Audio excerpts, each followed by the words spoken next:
সাবধান, ভুলেও চায়ের সঙ্গে খাবেন না এই 5 জিনিস, ঘটে যাবে মারাত্মক বিপদ।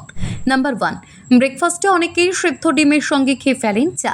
তবে এই কাজ কিন্তু করবেন না মোটেই, এতে হজমের সমস্যা হতে পারে। তবে চাইলে চায়ের সঙ্গে অমলেট কিংবা স্যান্ডউইচ খেতে পারেন।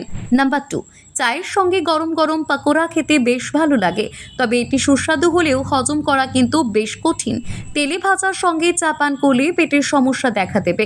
নাম্বার 3, শরীরের অন্যতম প্রয়োজনীয় একটি উপাদান হলো জল, কিন্তু তা বলে চায়ের সঙ্গে জল পান করবেন না যেন, এটি পরিপাক তন্ত্রের ওপর খারাপ প্রভাব ফেলবে, বদহজম এবং অ্যাসিডিটির মতো সমস্যা বাড়াবে বহুগুণ।